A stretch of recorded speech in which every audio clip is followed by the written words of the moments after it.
The most extreme form of bereavement is parental bereavement, and I know firsthand of this pain after losing my baby girl Milli at only 6 days old, with no indication of complication prior to her birth. It came as a complete shock to us. We never got to see her eyes, we never got to hear her cry. As the weeks passed and we were riding the tsunami of grief, those around us expressed how useless they felt. They didn't know that we too felt so useless. We didn't even know what we needed, but I knew at that point I needed to speak out. From Milli's life and death, this podcast was birthed. Little Life, Big Loss, as a safe space to talk about baby loss, grief, trauma, heartache, and hope. A safe space for lost parents to share their stories of their real-life angels. A place for those nearest and dearest to learn about our journeys and to gain a deeper understanding in how to help those who are riding the tsunami of grief. Welcome to Little Life, Big Loss.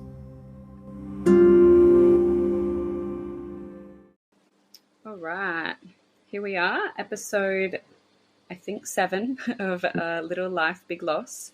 And today I am joined by Chris, who, again, if you've listened to any of my podcasts, you know that I don't usually know a whole lot about my people, and I deliberately do that so that when I'm listening to their story, I can genuinely ask questions. And I'm so intrigued by everyone's story, but I know Chris is doing incredible things in the world of baby loss, and after all of the experiences he and his wife have been through, there's a lot of things he's involved with. So we connected on a Facebook group not too long ago, only actually a couple of days ago, and Chris said he was keen to be on the podcast, so I said, let's do it now.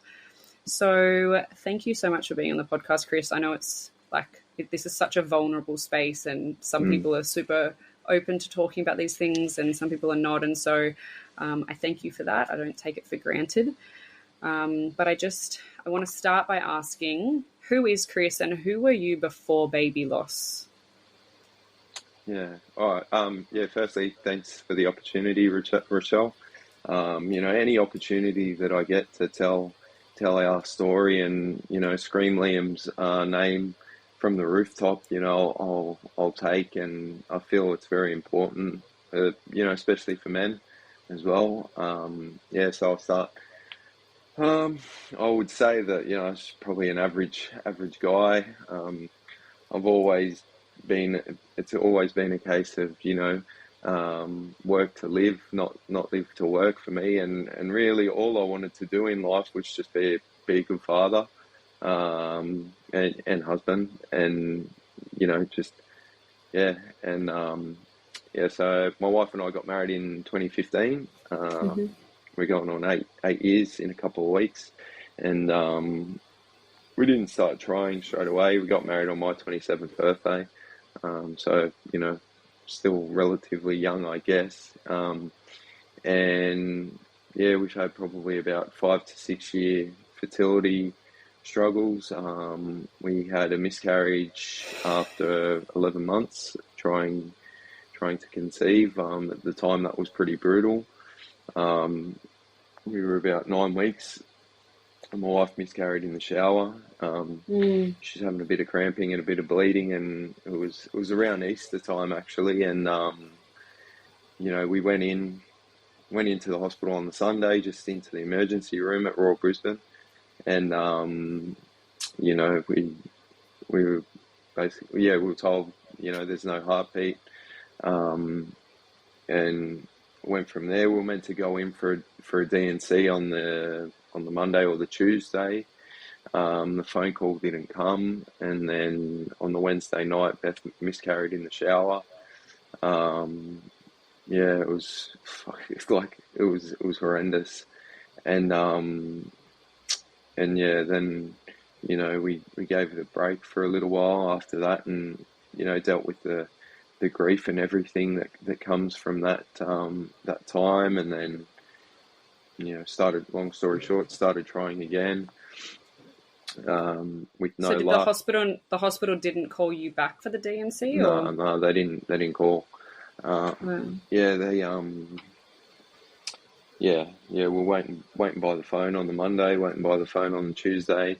Nothing happened, and then I don't know, I guess it was kind of like labour pains, and I was literally standing on the other side of the glass, while Beth was explaining the pain going from like a mid sort of, like mid uterus region down, and then, this huge, sorry to be graphic, but this huge, process of blood Gush of and blood, yeah. and the sac just passing through in the shower and literally down the drain. So yeah, we were really pissed off. We were really, shitty with the world after that. And yeah, we and because people don't give enough credit for a miscarriage that's early, and I remember when we lost our first one at 6 weeks, and I remember passing what it was, and it's like you don't realize that it's still something. Exactly. Whether it's in the toilet or it goes down the drain or whatever it is, you see it. There's a life there. Like it's awful. Yeah, and I think from just going to the dating scan and seeing the heartbeat, hearing the heartbeat on the monitor, and just the clearness of the like the gudu, gudu, like it's an incredible experience. And from a male perspective, because I don't have the physical feelings of everything, it's difficult to explain. But when I'm seeing my wife on the other side of a glass door, just in immense pain, like physical pain, like it's the worst. Up until that point, it was it was one of the worst things that I've been through. My dad died in 2013, and other than that, it was in our situation, we literally watched our dreams and our our baby and our pregnancy go down the drain. And it's words, you can't put it into words. But so anyway, a couple more years kind of passed, maybe 24 months passed, no luck naturally. And then we had 2 failed rounds of IUI. Went and saw a fertility specialist, and we saw her for a good few years. 2 rounds of IUI, unsuccessful. And then in Feb 2020, just before COVID, we had 1 unsuccessful round of IVF. I'm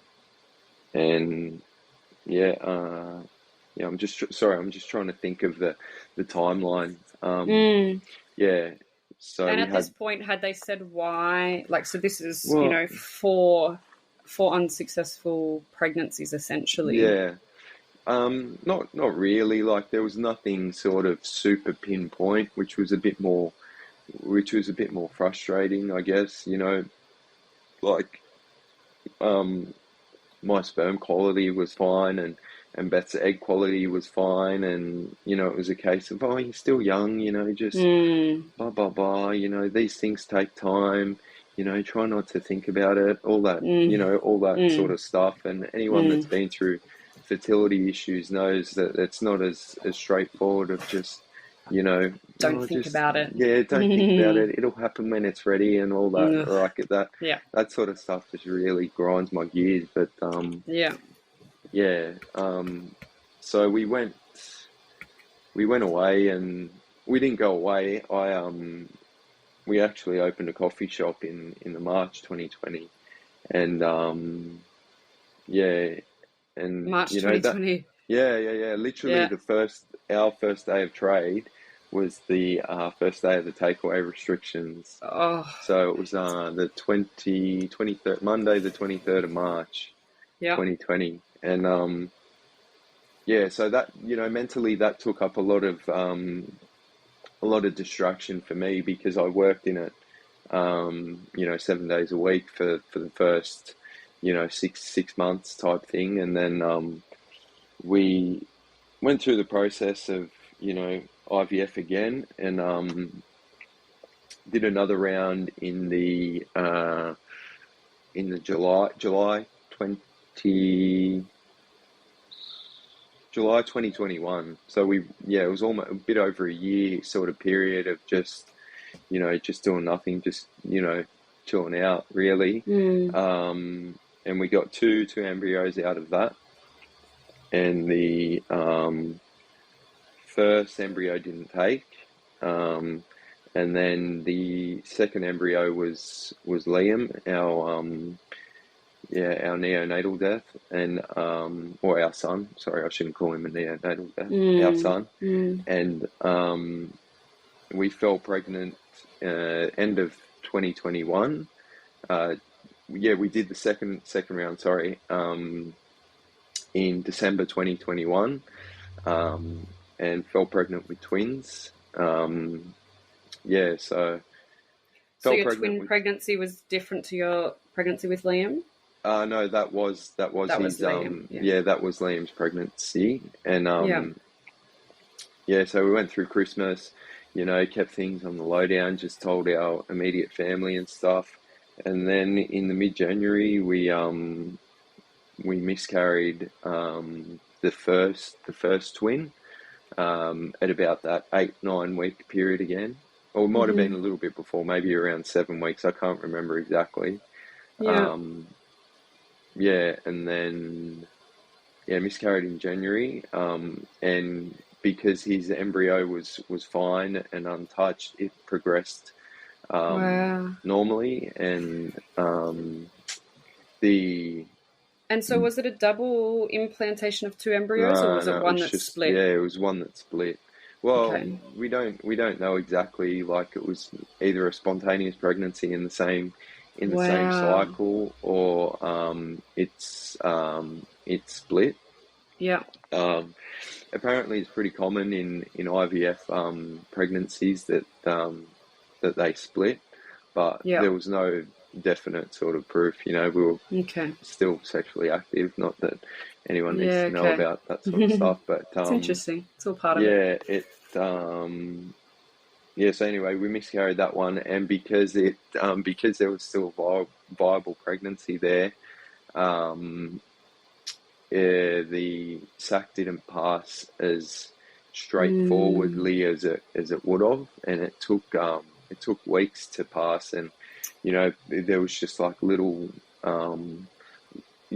bits sort of passing sporadically, and occasionally Beth would have like a little bit of bleeding or a little bit of spotting, or there'd be like a little bit of chunks and stuff like that. And we had multiple scans, multiple scares, thinking, fuck, our world is caving in again. And we'd go, like, we had 2 stints at the emergency room, thinking, we were losing both pregnancies, and nothing happened. Liam wise, everything sort of progressed as normal, and we did our 12-week scan, and everything was fine.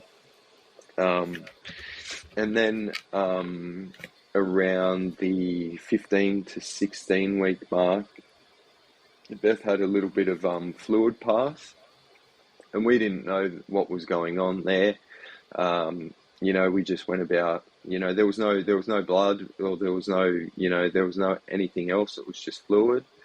So we got to our 20-week scan for Liam, and we were told basically in that appointment that Beth's water had broken, and that she could go into labour at pretty much any point.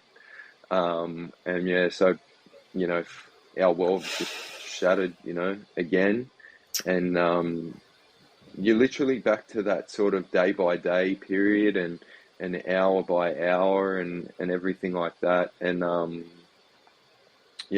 closed the shop for a few days, and we just hibernated, put our phones on do not disturb. I told our family and stuff, put our phones on do not disturb, and just had a few days at home with our dog.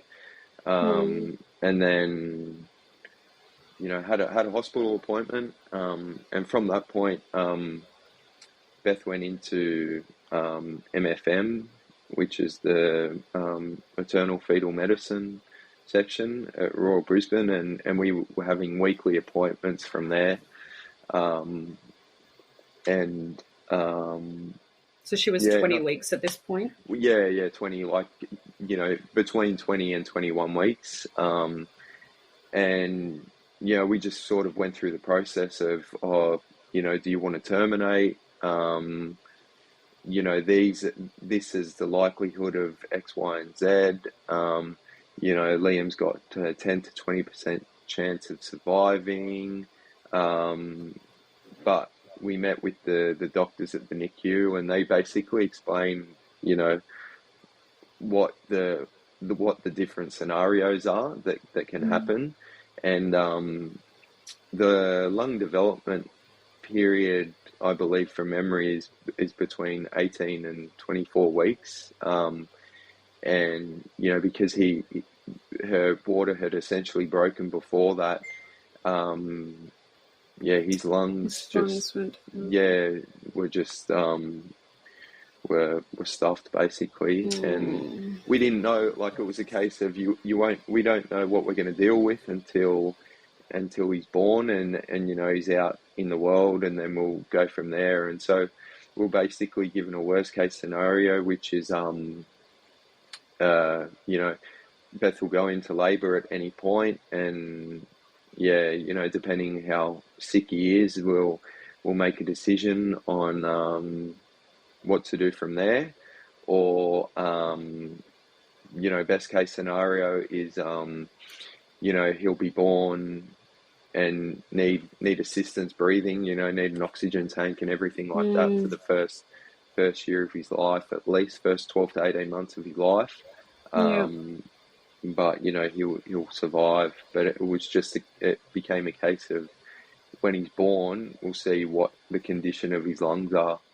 And were they trying to delay the labor at this point? Were they doing anything to stop it? No, or they couldn't really do anything. Like, she was so each week we went in and had a scan just to see where he was positioned in the uterus and everything like that. And from about like the 23 or 24 week mark, he was the cord was in between him. The cord was in between him and the uterus. And then at about 25 weeks, between 24 and 25 weeks, Beth started to show like little signs of an infection, which meant that, as soon as something happened, like if it was like bad enough, it would be a case of getting him straight out and dealing with her health first, and then because mum always goes first. And seeing what condition he is in.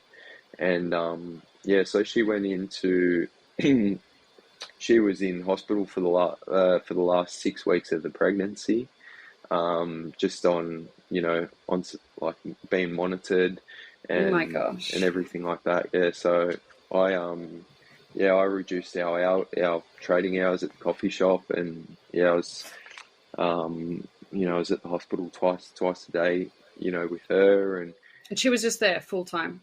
Yeah, she was in the maternity. Oh my word. It was in the maternity ward, and like, to be honest, that turned out to be a blessing in disguise, like for when he was born. But it was very difficult. It was very lonely for both of us, and it was just. But she was in the right place. Like, she was in the right place, and it was really difficult for her being in a room for with 3 other women, and their different situations and going on and everything like that. But was she in the same space as women that had healthy babies, or were they all high risk? They were all. It really depended. Like, they tried to do their best to keep keep her. They tried to do their best to look after her, but sometimes, it was a case of if a woman came in, in the middle of the night, and the only free bed was beside her, then that's what they had to get, and for the last 2 weeks she managed to get a private room. Okay. So she was in a private room when the night that Liam was born, and then they moved us to the butterfly unit, which is the section of the hospital where people have either just lost the baby or their baby's very, very ill. So that was heavy. So she spent 6 weeks in hospital, and then at Yeah. what point did she give birth to him? What week were you? So Liam was born at 30 plus 3. And so he just kept hanging on. He just kept staying in there. There was no fluid. Like, Beth was pretty much leaking. He would urinate in utero, and that would pretty much come straight out. So it was it was fucking nuts. Like, it was heavy. Yeah. And so she sorry, I just lost my chain of thought. No, that's right. Yeah, he was born at 30 plus 3. So the last probably couple of weeks, he as he dropped in the uterus, it became more and more, sketchy about what the delivery process was going to be. And she ended up cord prolapsing in the bathroom. Yeah, she ended up cord prolapsing in the bathroom on a Saturday night, the 11th of June. And she hit the panic button at 7:05, and he was born at 7:33 by emergency Caesar, and it was very, very rough. I was at home and got a call from her phone. I was thinking, what the fuck? Like, we were just talking like probably 20 minutes before, and I was sitting on the lounge with our dog Poppy watching the football, and my phone rang. I'm like, hey, what's up? And it was a midwife, and she's like, you've got to get to the hospital ASAP. Beth's going in for an emergency cesarean right now, and I was beside myself, and we had a bit of a plan. Lined up should this happen.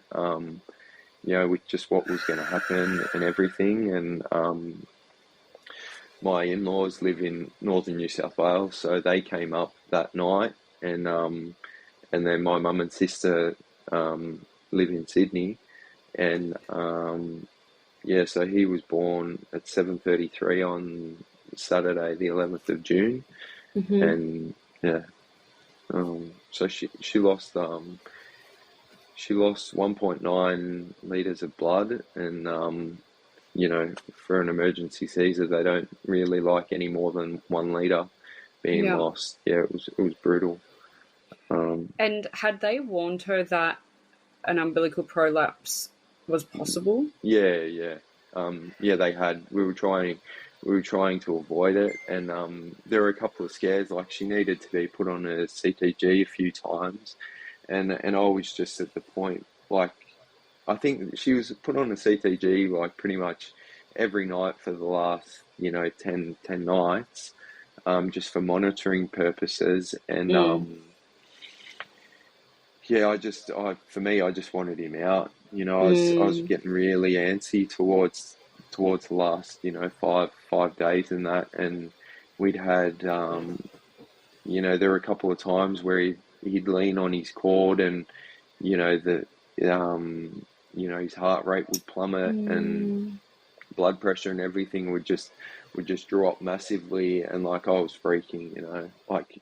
Had they ever given an option to have a Caesar prior or induce her, or we had talked about she wasn't going to go past 37 weeks, without a doubt wasn't going to go past 37 weeks. But it was a case of every day counts. So they were just trying to let it go for as long as possible, and we'll deal with whatever scenario we face, if we face it, basically. And because she was in hospital too, she was in the best place to get, like, if that happened at home, he was dead without a doubt. There was no. And I've just realised that I know what an umbilical prolapse is, but just in case there's anyone listening that doesn't, can you explain what that is and what that meant to the pregnancy? Yeah, so yeah, so um, basically the cord is sitting between the baby and the uterus, the vaginal cavity or Yeah, canal or yeah, something. the hole to Um, come out. that'll do.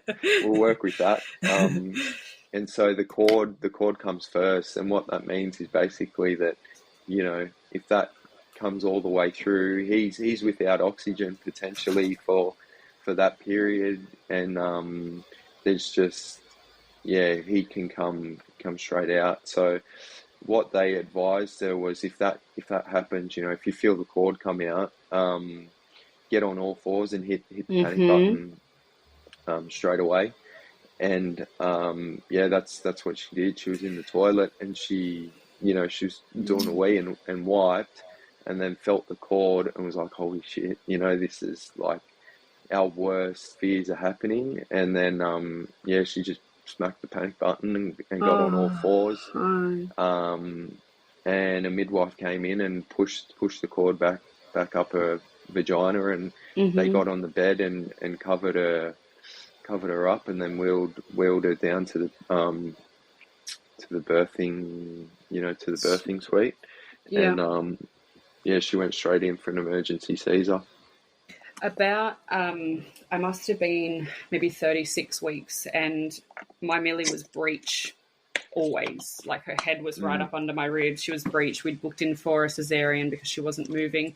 And then the last couple of weeks of my scans, she had moved to oblique lie, which is kind of diagonal. yeah. And then one of my last scans, probably 10 days before I birthed her, she was transverse.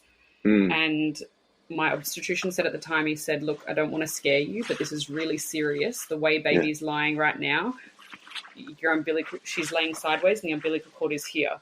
You Yeah. could have what's called an umbilical prolapse, which means the umbilical cord comes out. If she falls onto it, she loses oxygen and it's Yeah. not good.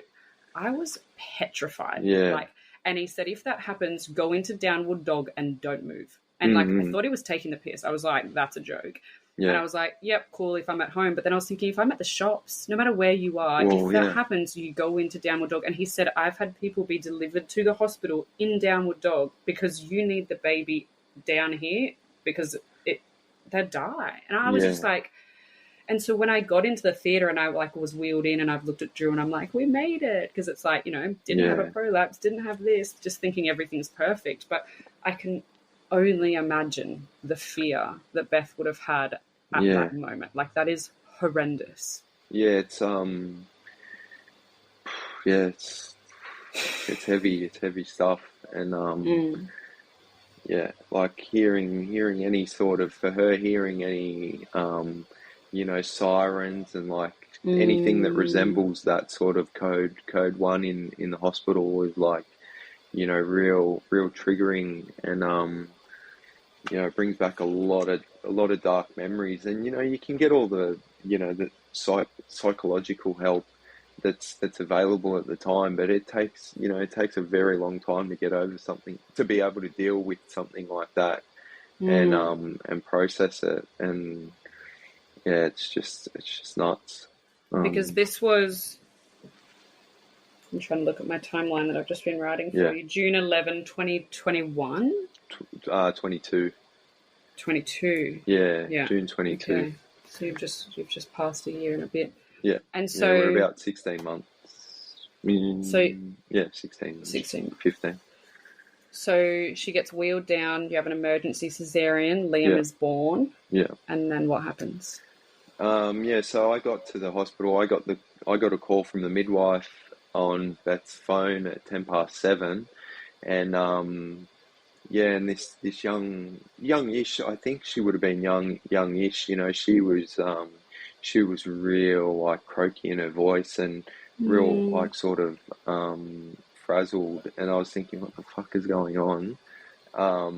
And yeah, I was a mess, and got there in 15 minutes. We don't live too far, but let's just say, I now know where all the speed cameras are, on that route from You got there. from that route from our place to the hospital, because I didn't get a speeding fine, but Anyway, yeah, got there in 15 minutes and went up to the birthing unit, and they were pretty much prepping her, like, yeah, when I got there, they were prepping her, I think, and I missed I missed the chance to go into the room. Not, Oh, you know, okay. yeah, so I wasn't in the room and had to wait outside, and I was just pacing up and down the corridors of the recovery area, and yeah, I ended up coincidentally seeing one of the doctors that looked after us from MFM. She was the first doctor that I saw, and I was a mess. And she just coincidentally happened to be there she was doing a scan for another couple in their area, and then heard Beth's name and everything, and was like, oh shit, I better hang around. I better hang around for this. And Mm. yeah, she didn't really have too much information, but she just said, look, she's in the best hands, and as soon as I know something, I'll come out. I'll come out and see her. So she Yeah. was kind of like my relay point, and Yeah. they're like, oh, do you want anything? And like I was hysterical, and I was just like, no, not really. I just want to be left alone. To be honest, I just want my son and I want my wife. Mm. That's Yeah. what I want. So unless you can, you know, get that to me, like, I just want to be left alone, basically. Yeah. And yeah, so a bit of time went past. He was born at 7:33, and it was probably at about 7:50, 7:45 that the head surgeon came out, and she was just explaining to me what happened and what was going on, and she was saying that Beth has lost a lot of blood. Like, we had to be quite rough, and Mm. things didn't go the way that they like that we'd hoped they would. And she's in recovery at the moment, and then Liam's gone to the NICU, which was on the level below. Mm. And yeah, so Was Beth under like had they put her yeah, knocked under her or out, knocked her out, like, proper knocked her Mm. out. So Fuck. she was she was very sick for the first hour or two of coming out of the anesthetic, and in immense level of pain. And yeah, it was a really, really difficult time, because just didn't know what to do. Just had no clue what to do, and no way of taking any of her pain away or anything like that. And yeah, I was just patting her hair and just trying to stay with her. And Liam had to be worked on 4 times in the first hour. So they'd sort of bring him back and get his heart rate up, and then it would drop again. And then yeah, it was just that process of, like, up and down for the first hour and a bit. And when I ended up speaking to a doctor from the NICU, she came to me probably at about a little bit after 9 o'clock, and said, look, we need to have a serious sort of conversation about what you want to take place here. And yeah, so I went into a consulting room, and I was really pissed off with this doctor at the time, because at 25 weeks we had signed a waiver saying, administer as much care as possible. And then this lady, who ended up being a really nice lady, had me away from Beth and away from Liam, and I was just like, why are we here? You already know what to Yeah, do. Yeah. we signed a document saying administer as much care as possible 5 weeks ago. So why are we here? And Mm. I think basically she just said to me very black and white that it'll be a good result if Liam can get through the night. And basically, how much care do you want to be administered to him? You know, the doctors and the midwives are doing all they can, but he's Yeah. yeah, he's really struggling at the moment to stay alive, and you know, he's not staying alive on his own. That's for sure. And and yeah, so I just said, look, fucking do everything in your power to keep him alive, and just do everything you can. And then we're like, oh, okay, you know. So I went back to bed, and then you know that doctor went back to the NICU, and it was probably, I think it was about 9:30 that I went and saw him for the first time, and yeah, it was hardcore. Like yeah, he was very sick, and yeah, it was really upsetting. Magical and heartbreaking in the same moment. Yeah, yeah, but I was just so proud of him, and we had decided on his name, you know, a few weeks before, and the name Liam means strong-willed warrior in Gaelic, and fuck, like that's exactly what he is, and you know, he just kept fighting, and yeah, I was just so proud of him, and naturally I didn't want to touch him and, you know, make him sick, because you don't know what germs you're carrying at the time, and everything. I was just on the other side of the glass, just watching him, just, you know, talking to him, and yeah, it was a strange feeling. Yeah, you know, and I just thought, like, he had bruises and stuff, like his eyes were swollen and everything, and Yeah. oh yeah, I just thought, fuck, you know, just hang in there, mate. Like, You just feel so sorry for them. Hey, like, fuck, yeah, the strongest little people. Like, yeah, they go through way more than we ever will. Like, you yeah, know. and he was just, you know, I just kind of wanted to know how much pain he was in, and everything like that, and like, oh, you know, he's on some heavy painkillers and everything like that, so he's not feeling anything, and Yeah.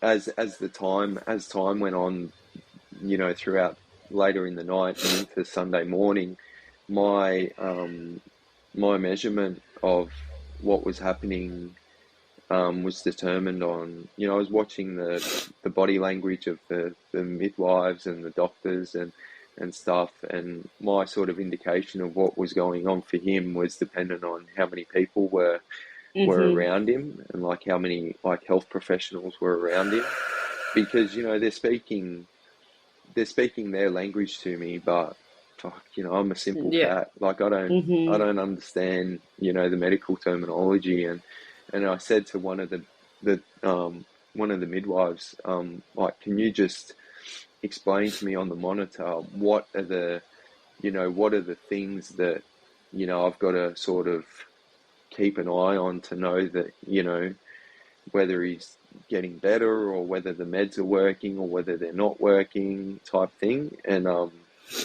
yeah, because Beth, you know, she was out of it. She was heavily medicated, and she doesn't remember much. Had she been to meet him at this point, or was she still in? Yeah, she came probably just a little bit before 10 o'clock. Yeah, and you know, she came around in the bed, and you know, you guys had a Caesar, didn't you? Yeah. Yeah, so you know, like the physical pain and everything, and she was dealing with her own, you know, like pain levels and stuff, and then trying to be trauma, there. like your head is just fucked, like it. Yeah, and trying to be there to see him, and yeah, it was just, yeah, yeah. So it's fucked. It's really fucked. It's that's the only way of putting it, and yeah, it's really fucked. Yeah, and I think even like I look back at photos of Milli and I'm like, man, she was so sick. But when I was in that room, and I even said it to someone today, I posted a video today of me putting colostrum on a tip and putting it in her mouth, and I'm saying to her, it's going to make you all better, Milli. Like, I legitimately thought this magic colostrum was going to just wake, like she was just going to wake up and be okay.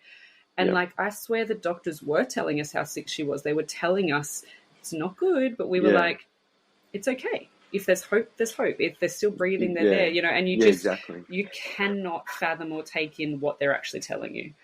Yeah, And yeah, and you try and I think it's probably like a protection mechanism as well. Like you just, I've always had selective hearing, so I just, as my wife will back up, I just sort of at times, just take on what I want to hear, yeah, and you try your best to retain as much information as possible, but it's like it's that fight or flight um, time, and as it turned out, we only had 22 hours, and for me, I can relive that 22 hours you know, like it was yesterday, and yeah, so it's just And how were they with you, like in terms of, like on my podcast, obviously talked about how amazing the NICU nurses and the yeah, neonatologists were at guiding us through that last day. Did yeah. you have some beautiful time with him, skin to skin, anything like that? Like, did they guide you through all of that beautifully, or? Yeah, yeah, we did. We had great care. Like apart from the only negative experience that I had that I can remember anyway is the run-in with the doctor when he was first born, like going into the consulting room. But that was partly my emotions. Just Mm, everyone's emotions were flying, and yeah, theirs too, because it was a hectic um, situation, and probably not one that happens super often for them. It yeah. may, but that was like full on, and yeah. So that was only like the negative experience that Mm, I would say, and yeah, the doctors and the nurses were amazing. He died just after 5:30 on Sunday, and the midwives, from the night before, were sort of just coming back on for their next shift, and yeah, we got as much time as we wanted, and it's a hard sort of thing to it's a hard, feeling to explain, but he kind of went downhill about 2 o'clock on the Sunday afternoon, and he was starting to come good on Sunday morning, and we thought, oh, he might be a chance of getting through this, and I was starting to get a little bit of hope, and you know um I messaged my mum at one point, early on Sunday morning, saying he's starting to respond a little bit to the meds, and she was like, "Oh, great, mm, he's gonna make it through. I know he's gonna make it through." And mm, then something happened. They put him on a different medication, or they moved him. They turned him around to sort of give him a wash, and he just didn't respond to this other form of meds, and it basically got to the point where they had done all that they could medically to mm. keep him alive, and yeah, he went and started to go downhill like pretty quick at about 2 o'clock on the Sunday afternoon, and um,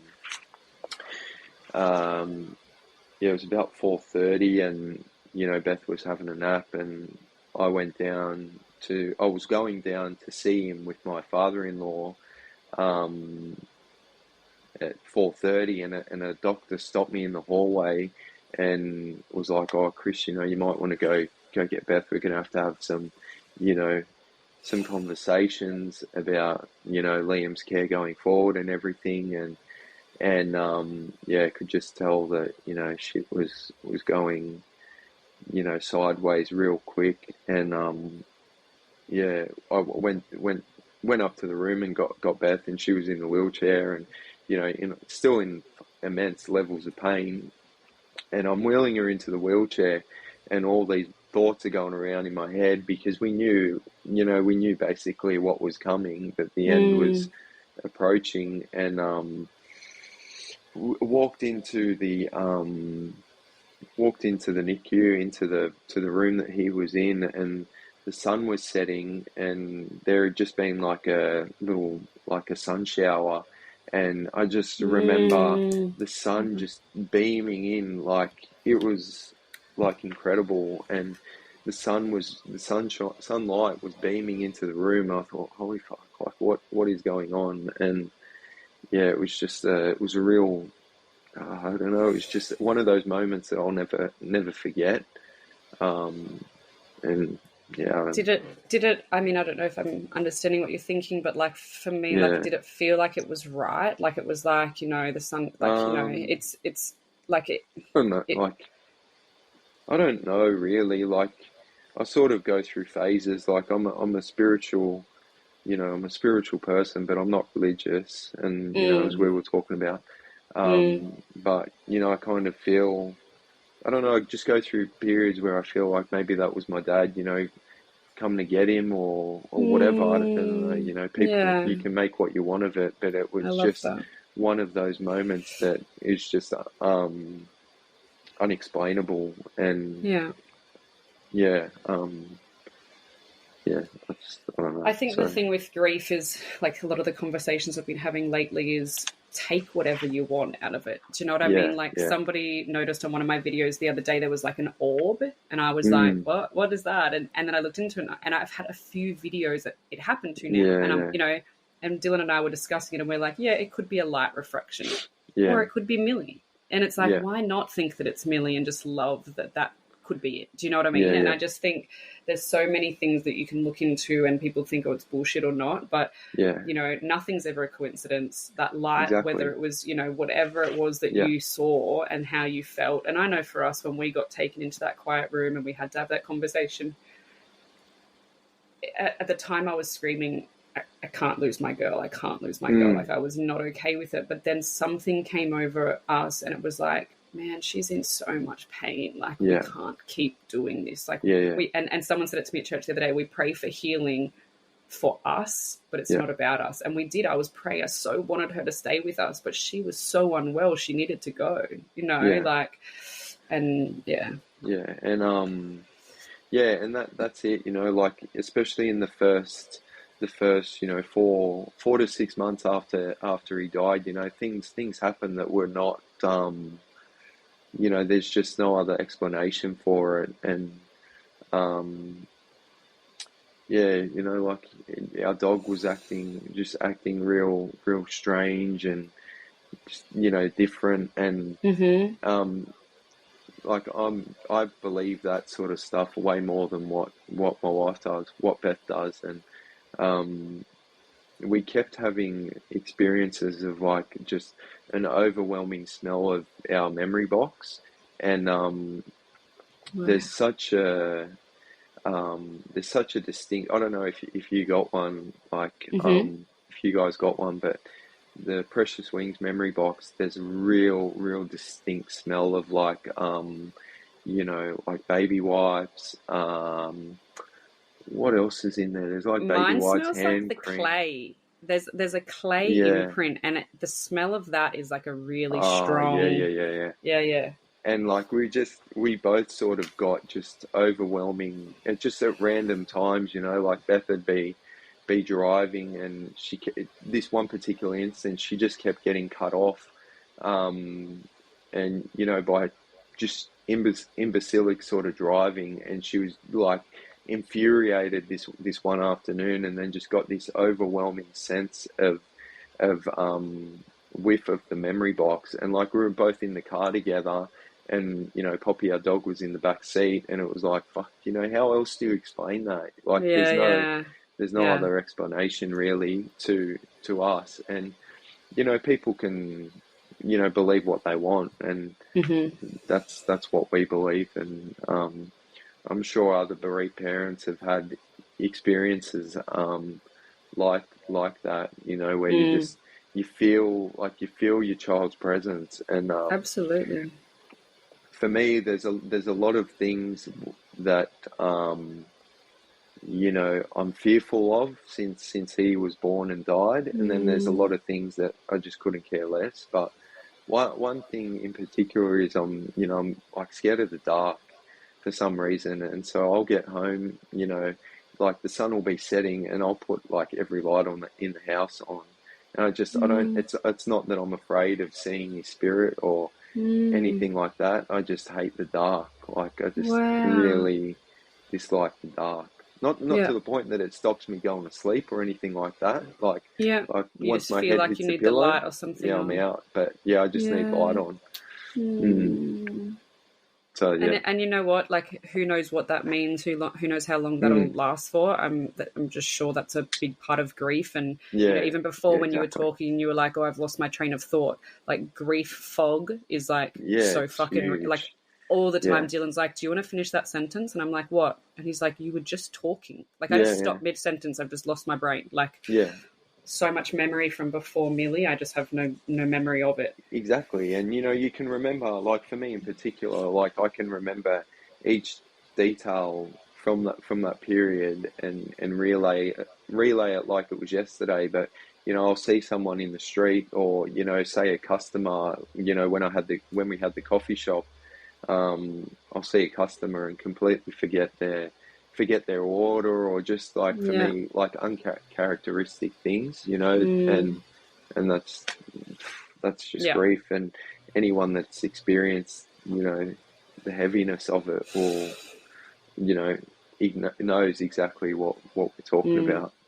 It's grief and trauma, because what I find with our stories with when it comes to baby loss is we have the grief and we lost someone, but then there's always trauma associated with it. Like you getting that phone call that Beth's gone into labor and then she's going in, like that's traumatic.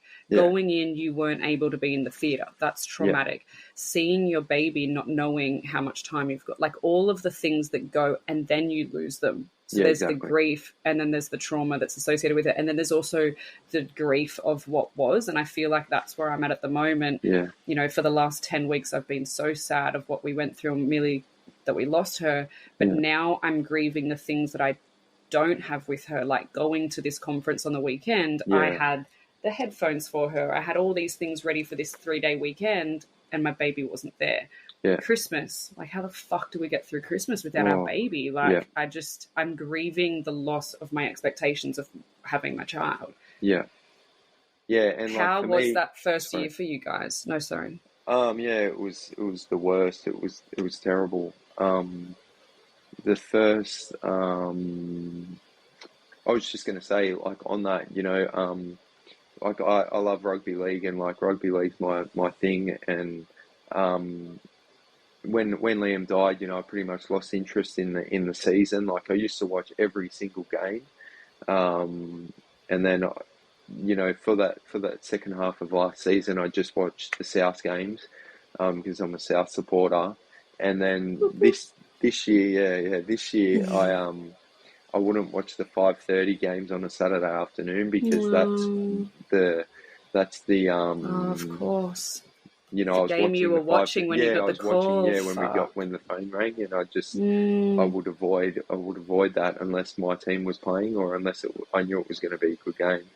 And so you know, I think that first year is like next level worst, because all the first, you know, you're just trying to, you don't know how to navigate it. You know, the first Father's Day, the first you know, the first Mother's Day for you in your situation, you know, the first Christmas, first birthday, first anniversary, like it's just all the first, those sort of milestones, you know.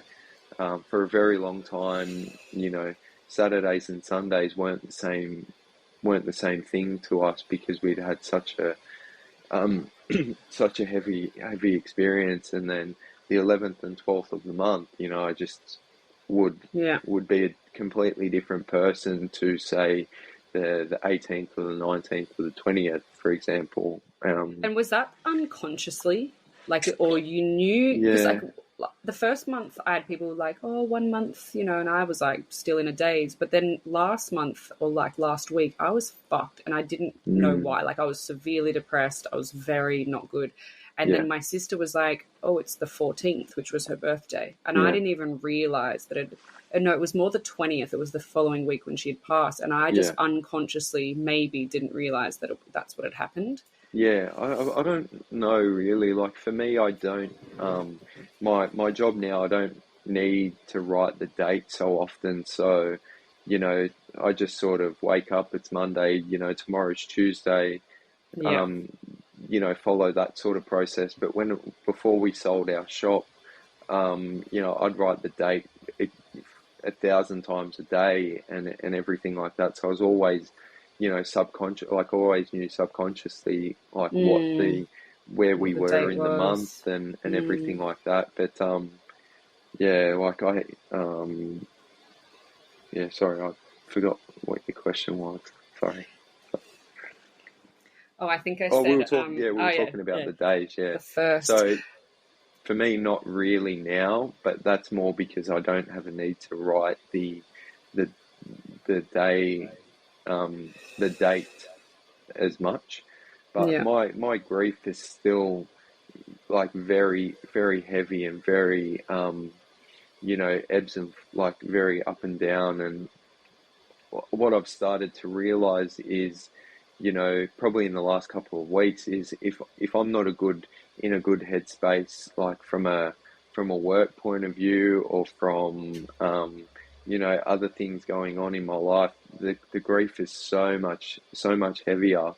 If I stop exercising, if I get lazy, like it's yeah, starting to get hot, it's starting to warm up now. So, I'm not walking our dog as much and doing all those things. I'm not sort of filling my bucket in mm. other ways. Then the grief will be a hell of a lot heavier. Yeah, I find, but yeah, And after it happened, did you get good support? Like, was the hospital supportive? Did you have professional help? Like, what kind of things? And probably you more so, because I want yeah, to know from a man's perspective, yeah. like, what kind of help did you seek in that last, say, 12 months or particularly straight after? Yeah, so initially, like, I didn't really get a whole lot of support. Like, I had apart, disregarding my mum and sister, who were a great help for me, and my mum's sister and Beth were immensely helpful for me. Disregarding the three of them, I didn't really have a whole lot of help. Had a little bit, had a few really good people, but not as much as I needed. And it ended up taking me. We went through Red Noses Hospital to Home program, which was very helpful. And if anyone in that early stage is watching this, I would highly recommend that you consider that option. And If what it's a exactly is that? so we had a grief counselor come to our house and just help us navigate that first sort of those first 4 to 5, 6 months. And this particular lady, she had lost twins as well, so she knew what we were going through and everything like that.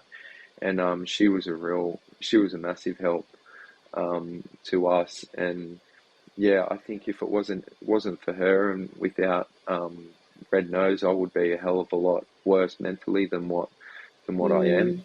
Mm. Um, so yeah, apart from them, it took me it took me 6 psychologists to find one that would take me on, which was really difficult. They wouldn't even take you on. No, like for whatever reason, their books were full, or I didn't have availability, or there was, say, a conflict of interest, or blah blah blah. Like the for various reasons. And like for male, that's really difficult. And Mm-hmm. you know, in Beth's situation, she got in right away to see someone, and she was getting help fucking almost Mm. instantly, like Mm. within the first month.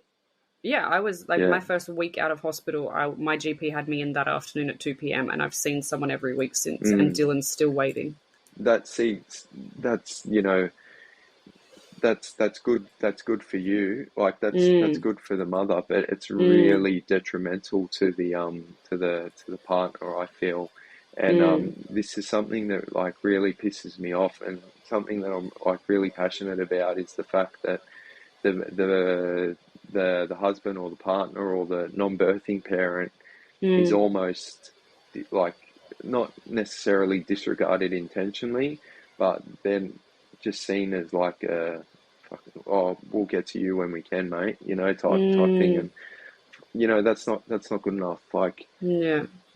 and I don't want to get all like you know, all political or anything, but you know, you can almost see why there's, you know, such a high suicide rate in men compared to women, when the Mm. level of care is just not the same. And yeah, it just really upsets me.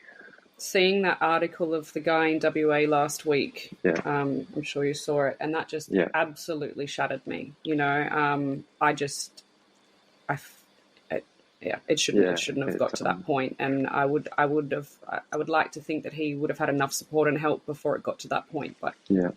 maybe not. People, yeah, and not everyone can process their feelings as in the same way that I can, Mm. and especially males. And one thing that I think that you know, that has real I've really learned over the last 15 and a bit months is that men need to be better at supporting other men. Mm-hmm. Um, you know, women are so much better at like getting around their, you know, supporting their you know, their tribes and everything like that. And Yeah. you know, men just need to have this sort of idea that, you know, this she'll be right approach, and like, oh, if I don't Mm-hmm. talk about it, then you know, it'll just go away. And it's like, mate, I can guarantee you it's not going to go away, and it's only going to make things worse. And you Yeah. know, I had a very brief period where, you know, I was contemplating suicide, like where those thoughts had crossed my mind, and it wasn't the fact that that I wanted to die. I definitely didn't want to die. I just didn't want to live in a world without my son either. Mm. And Mm-hmm. um, I was just super frustrated with everything, and you know, I was a broken human, and Mm. you know, I'm far from fixed now, but I'm in a lot better headspace. And yeah, just How far past Liam's birth and death was it that you felt like that? um, about this period that you're at, like that. Mm. This time last year, actually, I was at my worst. Yeah, October. Yeah, start of October, end of September. Yeah. As trivial as it may sound, like my football team got beat in the game before the grand final, and I just, you know, they were that little bit of hope Mm. that I had at that time. And and you know, there were other things going on, but yeah, I was just a mess. Um, Yeah. and you know, on the surface, you know, I would tell people that I was fine, but yeah, I was far from fine. Mm.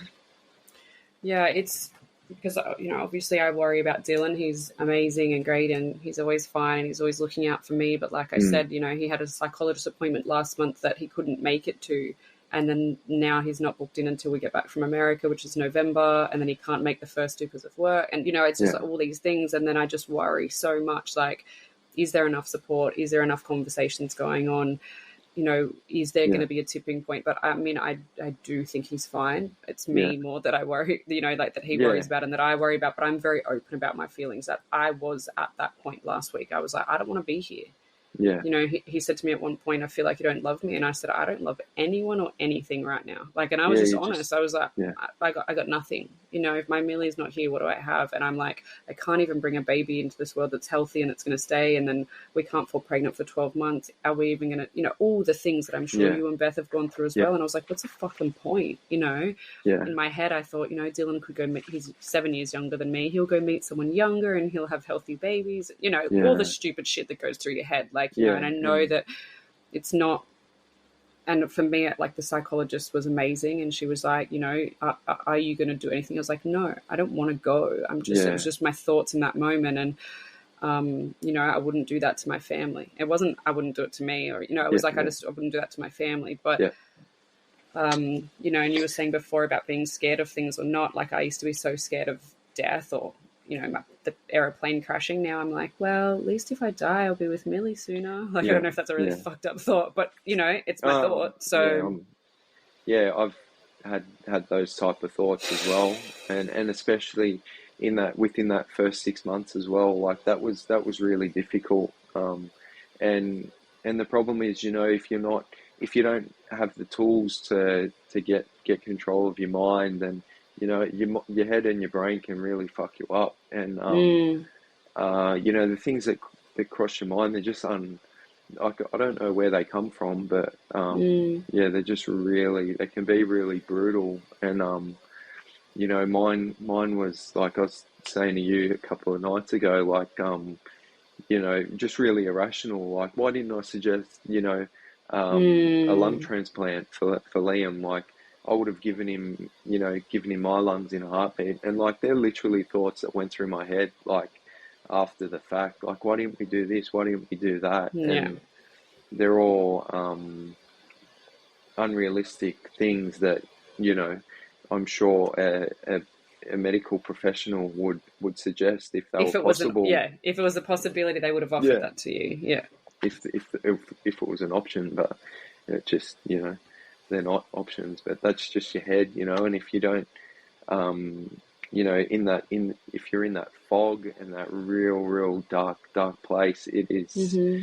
it is a brutal place to try and come back from, and especially if you're not getting the professional help as well. And Yeah. yeah, Oh, it's it's so just important. And so, what things did you implement? Like, you're obviously in another 12 months ahead of where you were yeah, yeah. then. I started seeing a psychologist, and she's you know, very grief specific, and she helped me a lot. And um, you know, if anything, it was just a neutral person, like to be able to speak to, you know. And you know, I was seeing her weekly initially, and then it sort of got out to monthly. And you know, she helped me a lot. And yeah, I don't see her currently. I kind of feel like I'm in a better headspace than what I was, you know, a year ago. But yeah, I don't sort of see her currently, but she helped immensely. Yeah. And do you think that, because I think I'm under the impression that in the last couple of months more so, you've implemented a fair few things or you're kind of doing more in the community. Do you think those things are helping you? Yeah, being around. It started this year. I started a touch football team of bereaved dads, and we play on a Tuesday night in Brisbane. Um, and you know, hearing their stories and everything like that has you know, just helped me feel not so alone. And Yeah. I'll be honest, the honest truth is, though, you know, when you're in that super dark place, you know that you're not alone. But for me anyway, I just didn't feel like, I didn't really care that Mm, you know, I'm not alone. Like, you're just in that tunnel vision of being in a really shitty headspace. But yeah, anyway, you know, being around those guys, and um, you know, just telling Liam's story as much as possible, and talking about him, and um, you know, really fighting as hard as I can for other bereaved parents, helps mm, me deal with my own shit as well. yeah. And yeah, so just I can't doing, believe there's enough bereaved dads just in Brisbane to make a touch football team. Like, I know that's not yeah, many, but it still yeah, breaks my heart. There's still that many, you yeah. know. Well, it's as we're aware, it's a way more common thing than what anyone would like. And you think of just the amount of babies that are stillborn each day alone, like is like, fuck, this shouldn't be happening. Mm-mm, But mm-mm. yeah, like, I don't want to. Yeah. Did you guys end up? Did you get offered to have like an autopsy on Liam to find out why things? Yeah, yeah, we did, and it took a while to get the report back, but there was no there was no real known reason for what happening. It was just like a freak sort of accident. There was no pinpointed reason, but what we believe is the case is the most likely case anyway was um, as the the twin embryo that miscarried, as some part of that was passing through, it's like clipped his sac and Oh, split his sac open, which which meant that it couldn't be repaired, and yeah, that caused Beth's water to break, and everything sort of came from there, and it was just one of those bad luck sort of situations.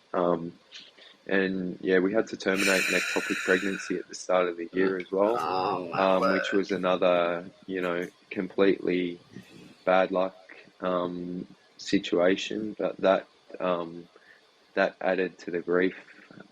Far Yeah, out. compounded everything. And yeah, we had another sort of very bad hospital situation where Beth miscarried and everything like that. So yeah, she had a corneal ectopic pregnancy. So what that means for people that don't know is the the egg has implanted at the corner of the fallopian tube in the uterus. So sort of right on that sort of you know that corner there, and then implanted there, and it was growing back up towards the fallopian tubes. Um, Which is so so dangerous. yeah, it's incredibly dangerous, and yeah, we weren't aware at the time, but she was pregnant at Christmas, and then yeah, mid January we found out that you know this was the case, and we had to terminate, and yeah, she ended up we have Fuck. we had to terminate via a round of chemo, because it Fuck was off. it was that was probably the less invasive sort of scenario, and yes, like surgery would mean that that's basically her whole fallopian tube gone, Mm, mm. and I've never heard of that. yeah, it's a very rare, like ectopic pregnancies are like this much level of rareness, and then corneal ectopics are like even more Mm. completely rare, And I'm sure below Beth's just that. thinking, of course this fucking happened. You Yeah, know, like the of course, poor this happens thing. to us. Yeah, and Fuck. yeah, so that the start of the year was really really difficult. And was that a natural conception? Yeah, yeah, Oh yeah, my word. yeah. We And can. fuck. And how did the chemo go? Like, what did that Um, involve? she just went in for a round. It was just one single round. And yeah, went into that area of Royal Brisbane, and see it like for me, I was in a really bad headspace at that period of time, so that's not as clear in my mind, like play by Mm. play type thing. But basically, she went in, had the chemo round. There were people there with cancer and everything at the time, Mm. and um, and then it was basically a wait and see to see if, come back in a week, basically, and, I'm we'll shocked. run a scan, we'll, scan you and to see if the pregnancy has arrested or terminated, as they call it, Yeah. and yeah, it didn't take initially. It Oh, didn't happen initially, and then the following week, we found out that there was no heartbeat and everything like that. But yeah, the sac was a lot bigger this time around than the first miscarriage that we had, and it was a hell of a. so did she pass it naturally?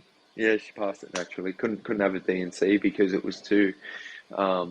It was again too invasive. It was too close to the fallopian tubes and everything. So the best case scenario turned out to be that it passes that it passes naturally, which is what happened.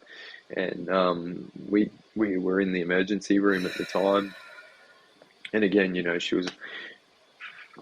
was on all fours on the bed, and yeah, that's yeah. I just can't believe how much you've both been through. Yeah, we've been through a lot. Yeah, Like a lot, a lot. And your marriage is still intact, yeah, yeah, yeah, yeah. right? Yeah, Because we went like, through a difficult patch actually, mhm. for a little while after that.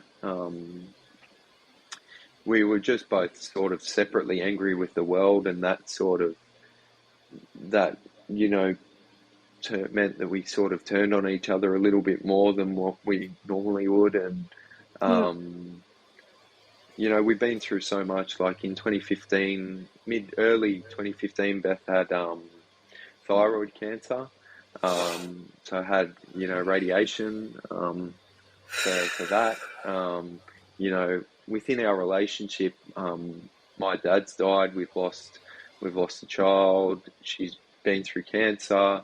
We've had multiple Fuck. miscarriages and stuff like that. And then it was, we've always stayed strong in those moments. But yeah, this one was a lot harder to get over, but we're over it. Like Mm. we're good now, Mm. and we just had to go back to working on us, and Yeah, you know, um, fortnightly date nights and stuff like that's that, nice. and just Yeah. working on our relationship, and yeah, I think that's super important that you talk about that as well from a male perspective, because yeah, I think a lot of men don't talk about stuff like the yeah, struggles or the, having date nights or caring about your wife or yeah, trying through this or how hard it is for you. Because whilst my heart is absolutely breaking for Beth because I'm thinking of all the physical shit her body's going mm, through, but from a male perspective, you have to sit back and watch.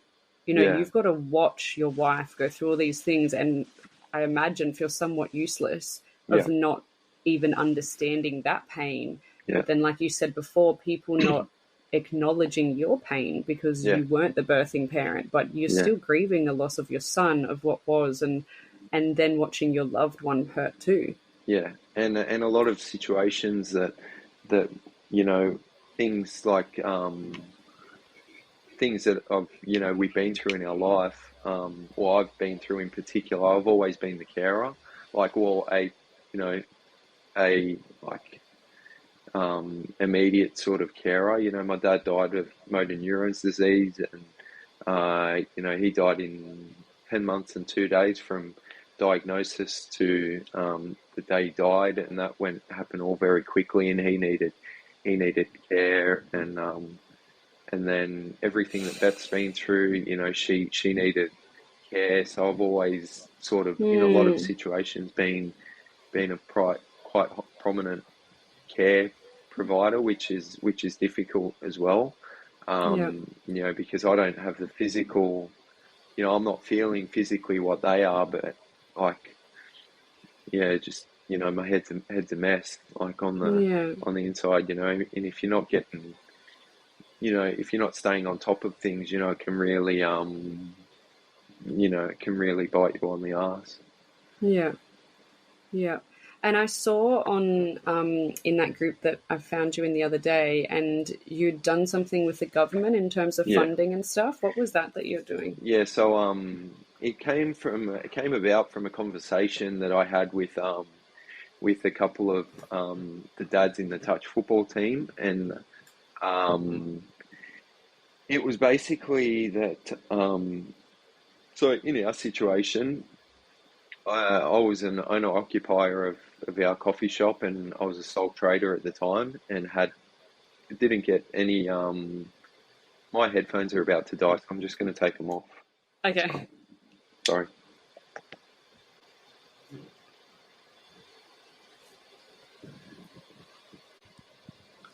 Can you hear me? Yeah, I can. Yeah. Yeah, so yeah, I was just having conversations with a couple of these guys, and they weren't really, looked after in terms of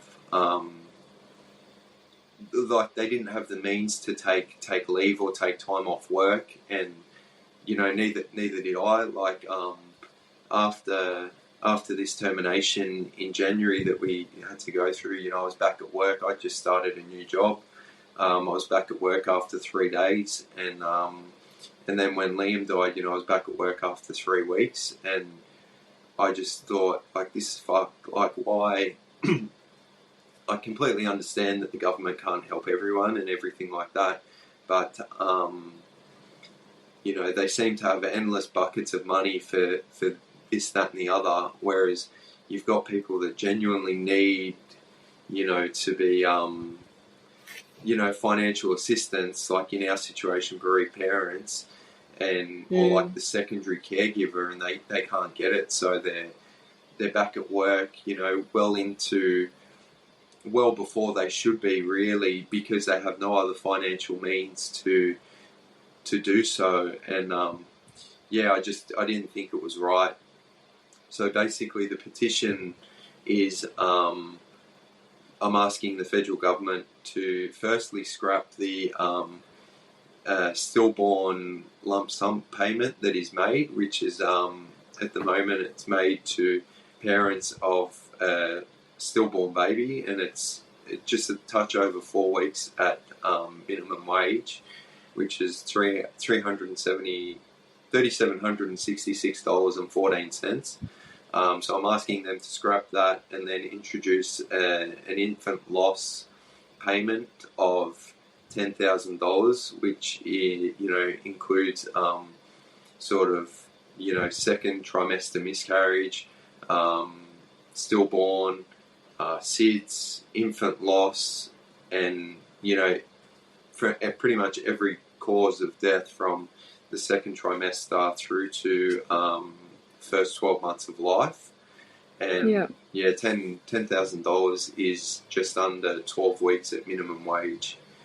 Which means that in our situation, just for example, I can stay at home. I can get my head in a better place mentally than what it was, and that means that I can go back to work, just feeling like I'm more valued and looked after, and it means that I've gone through my grief process a lot more privately than what I did, and I just feel like it makes me a better contributor to society.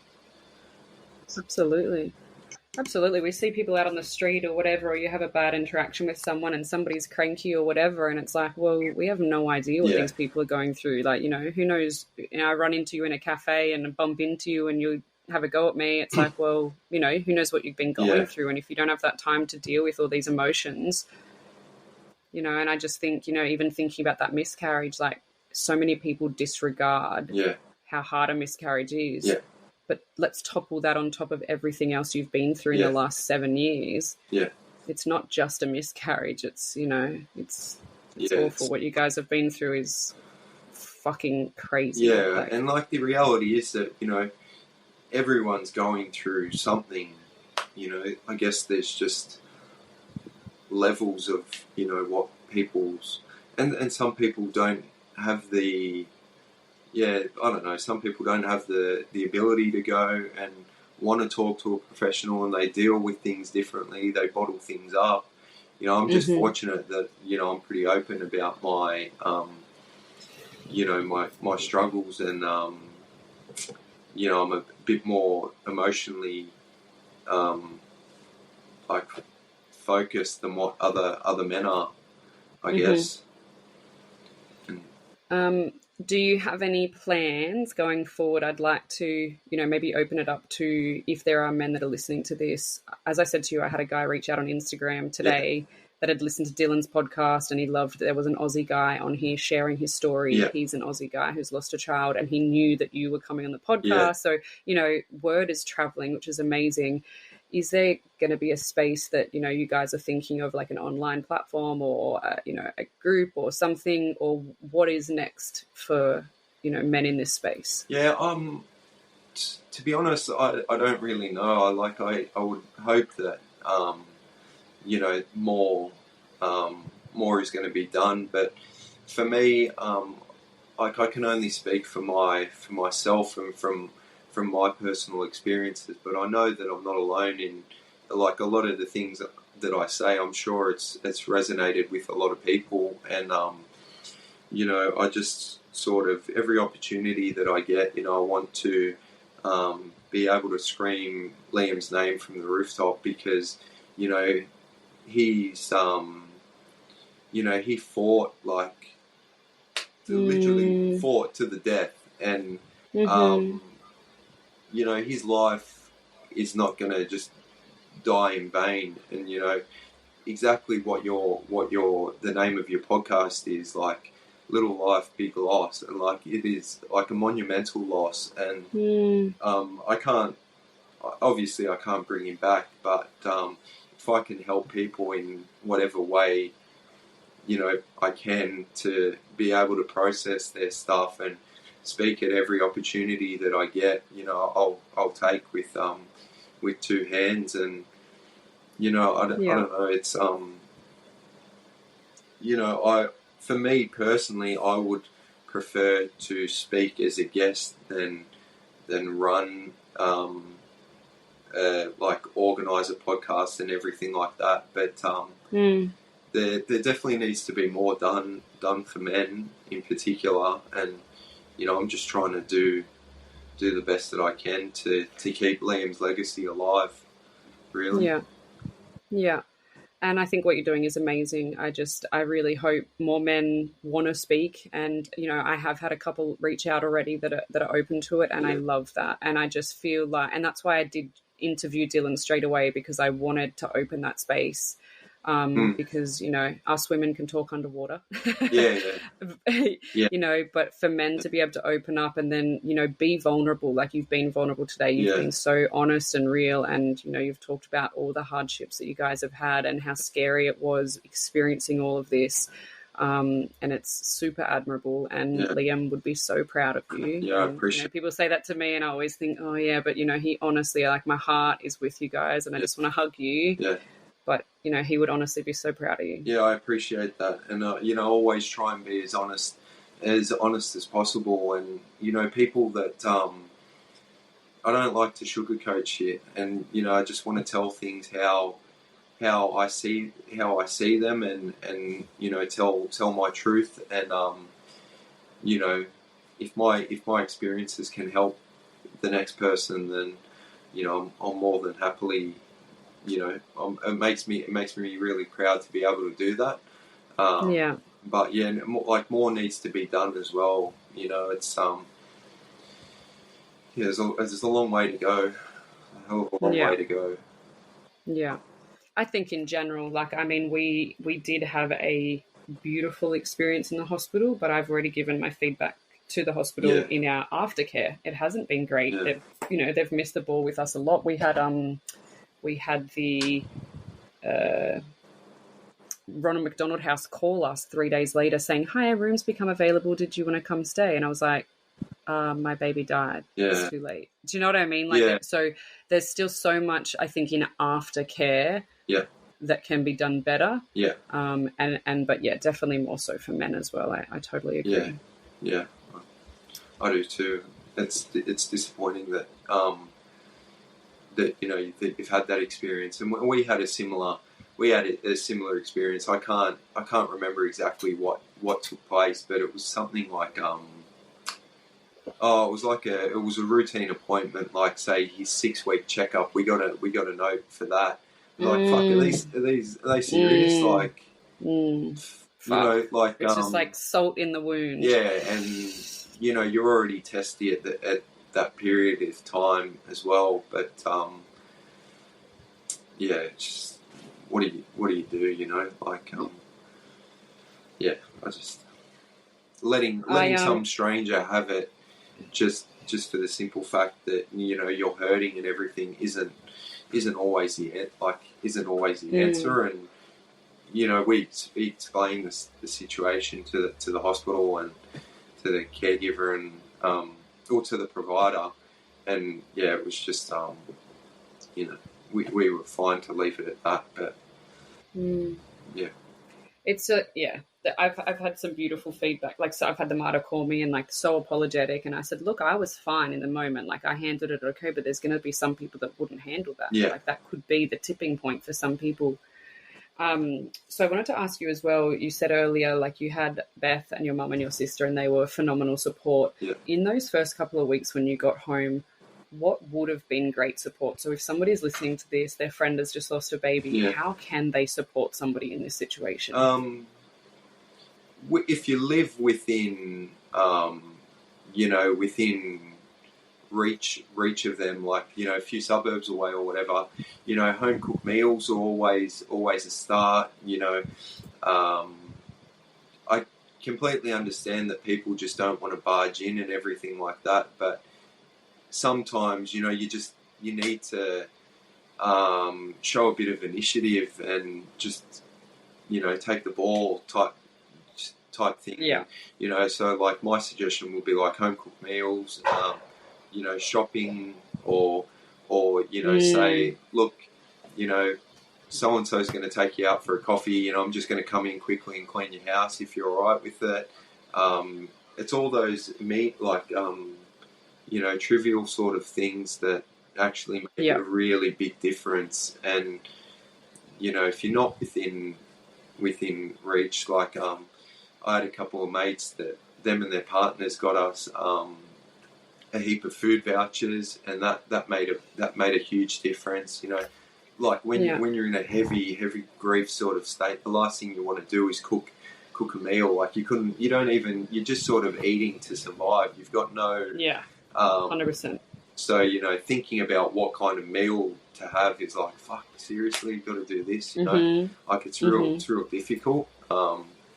So yeah, anything like that. And then another suggestion would just be there for your person to speak.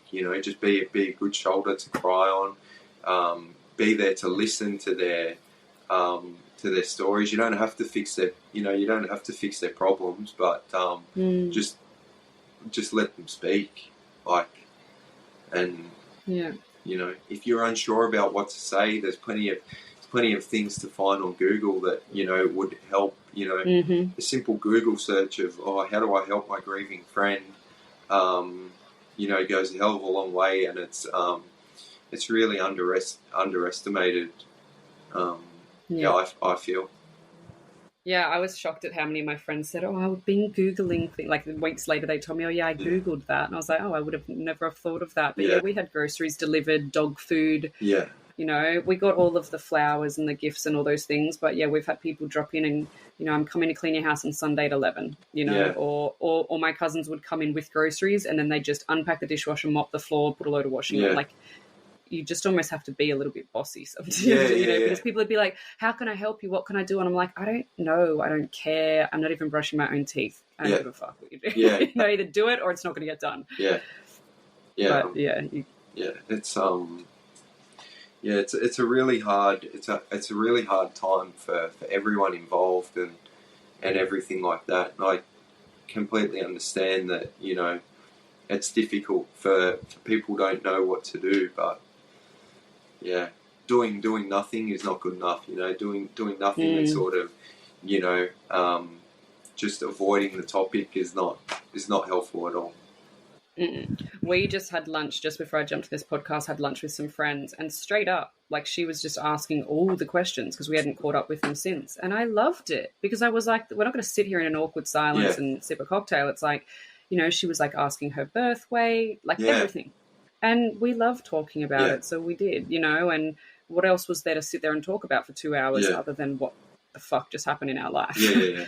And people, you know, I think people are a bit fearful of like bringing it up, and like for me, someone bringing up Liam isn't going to make me feel any shitter than I've already felt previously, or it's not gonna push me further into a deeper hole. It makes me proud, you know, that people want to talk to me about him, and you know, I've got his footprint on my his name and birthday, and you know, people see that, and it makes me so happy to say that, you know, that's his footprint. You know, he's got massive feet. He had massive feet and hands. So did Milli. Yeah, he had my feet and hands, and then had Beth's you know, small ears and button nose, and they're the things that, you know, you want to talk about. Like, I'm just like any other parent that wants to proudly, you know,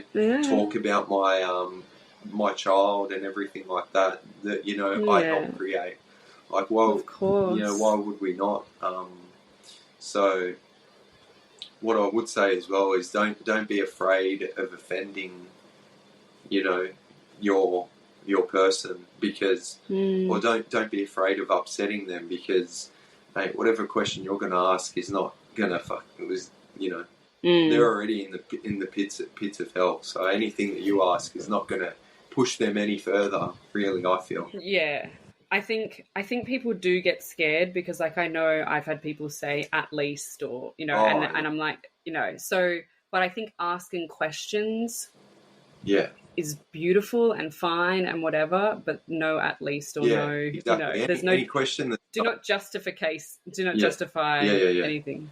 Like, it's not, you know, it's not God's will that, you know, your child died, or anything that starts with at least, or at least she can fall pregnant, or but, like, or this, blah blah blah. Like, no, at least, like, and we're not allowed to fall pregnant for 12 months, and I've had so many people be like, well, at least it gives you time to heal. I'm like, heal? I ain't fucking ever healing from this. Like, exactly. Like, my heart is, there's a hole in my heart forever. Like, it's not going to be healed in 12 months. Let me assure you. Mate, you know, like, my uterus scar might be healed, but my fucking self is not. And it's ever. Yeah. And that's not me just being negative and being like, I'm never going to heal. Like, you learn to live with it better, whatever they say. But, like, don't being tell me. Real, though, it's being real and being honest, you know? Like, not everything is clear-cut and rainbows and butterflies and yada, yada, yada. Like, just give me 1 sec. I'm just going to put a light on. Yeah. Yeah, sorry. That's all right. Yeah. So. Is there anything else that you would like to share that's on your heart? Nothing, like, I don't know. No, nothing major that comes to mind. Do you have any questions? I think the things that stand out for me that, like, I've taken away from this podcast is the time after something like this happens. Like, you know, it's not just the immediate thing, but, you know, months later, 6 months later, 12 months later, the grief is still there. And I think you have to keep working on it. The fact that you got turned away from 6 psychologists, but you didn't give up is amazing. Five. Yeah. Most people would have been up. Most men wouldn't even reach out for 1 or 2. Like, it's taken me months to get Dylan to even go to this first one. So I think that's amazing. I think, you know, the fact that you're creating a touch football team for bereaved men, the fact that you're opening your door saying, hey, I want to be interviewed, I want to talk to people, we need to speak up. Like, all of these things are super inspirational. And I think other men hopefully will take a leaf out of your book to be like, okay, my marriage is worth it because I can see, you know, Dylan and I are really good, but I can see how marriages cannot be good from this. Yeah. Very easily. I agree. And, you know, it's it's very sad. There's no other way to put it, but it's an incredibly hard thing to come back from. But people do, and you can't give up, and you can't give up on yourself, and you can't give up on your child either. Like for me, Liam needs and deserves to be spoken about, and as do all our babies. Millie, in your situation, and every other bereaved parent that's watching, all our children need to be spoken about and fought for, because if we're not the ones doing it, then who else will? And I completely understand and respect that not everyone wants to do this, and a lot more people are private. But in my situation, I have it in me to want to speak, and if people want to feel like then that they resonate with me, then that's great. I'm all for it, and I just Liam needs to be fought for. I smile every time you say his name. I just love it. I'm like, oh, little Liam. Yeah. We talk about him. We talk about him a lot. Almost every day. There's not, and the thing is, there's not a day or a moment that I'm not thinking about him. He would be 15 months old now. If he was alive, and I think about, this year, for example, I joined the Dolphins, the Redcliffe Dolphins, and I went to the first game, and that was one game that I just I should have been there with my son, and but obviously wasn't. But I'm just we're just like any other parent. We love and are so proud of our kids. It's just the difference is that ours have died, but they still need to be spoken about and fought for, I feel. Yeah. And I just think it's super healthy to be talking about it, because, I picture you at the football and your son not being there, and that just being in your head. Yeah. And because I too have been, we went to the AFL last week, and I'm walking around and I'm seeing all these women with babies in carriers. Yeah. And in my head, I'm on repeat, it's going, my baby died. That lady doesn't know my baby died. Does she know what I'm doing? Your head is fucked going, look at all these people that are happy, their life's going on, my baby's not here. Yeah. And they're probably not all happy and they've all got their own things going on. But I need to talk about this shit. Otherwise, it's just like this reel in my head of my baby died. Yeah. And, and what I would say is, if you feel like that, and you feel that, your baby needs to be spoken for, find ways to do that, through all my things, I just sort of, what's the worst thing that someone says to me?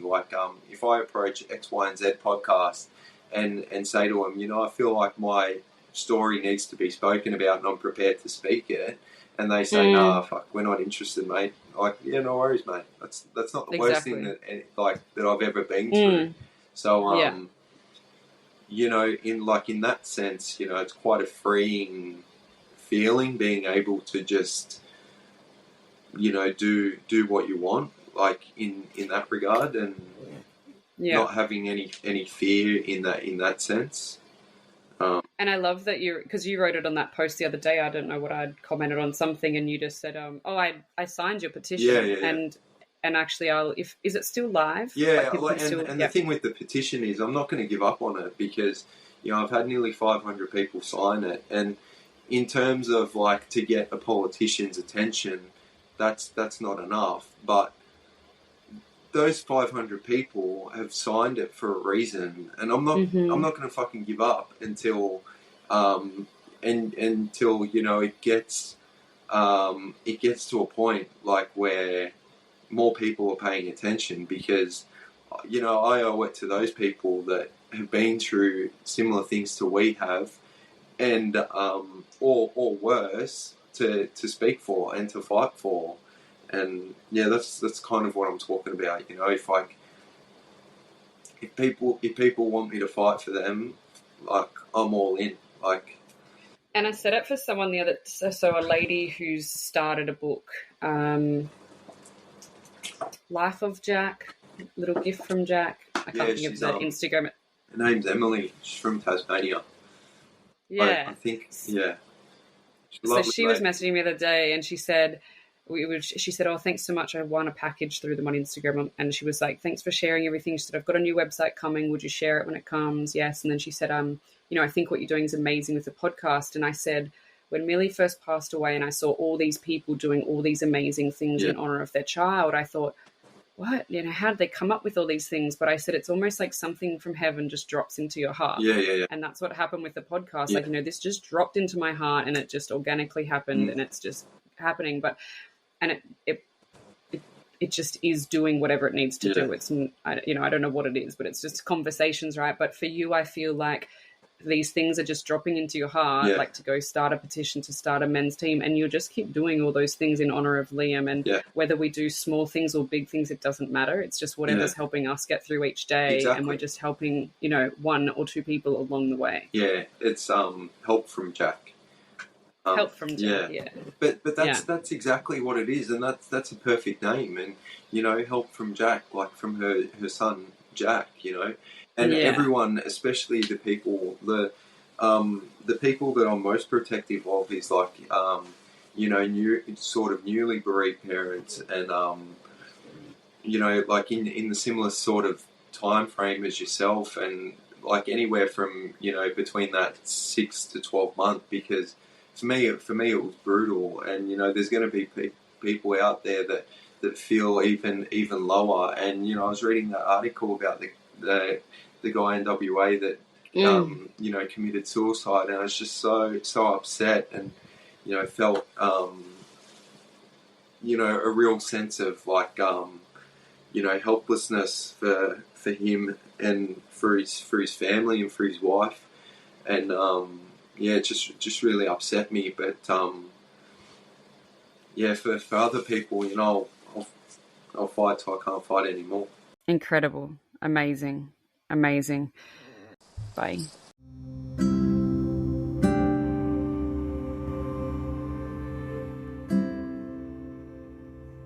Thank you for listening to Little Life, Big Loss. If you are here because you've experienced baby loss recently or a long time ago, I'm so sorry. I know this pain will never go away. My heart breaks with you. This is a pain no one ever expects to endure. Or maybe you are listening because you have just found out your baby is unwell in utero, and now you have some really hard-hitting decisions to make. I am, again, so sorry. These are decisions no parent should ever have to make. I hope these podcasts can lighten the load just a little bit in ways to help understand what the road ahead might look like and what your options are. Remember, you always have options. It is your body and your baby. If you have never experienced the loss of a baby and you are here to learn, thank you. We want to be heard and listened to. You will help someone, somewhere, with the knowledge taken from these podcasts. If any of today's conversation has triggered any uneasy emotions for you, please contact Lifeline on 13 11 14 or lifeline.org, another organisation working specifically with pre- and postnatal depression and anxiety is Panda. You can find them at panda.org.au. And remember, postnatal depression and anxiety does not discriminate. It can affect both men and women, mums and dads. Please seek help from your GP, a psychologist, your local hospital, a midwife, obstetrician, Lifeline, or Panda. Thank you again for listening. I love you and miss you, my Milli.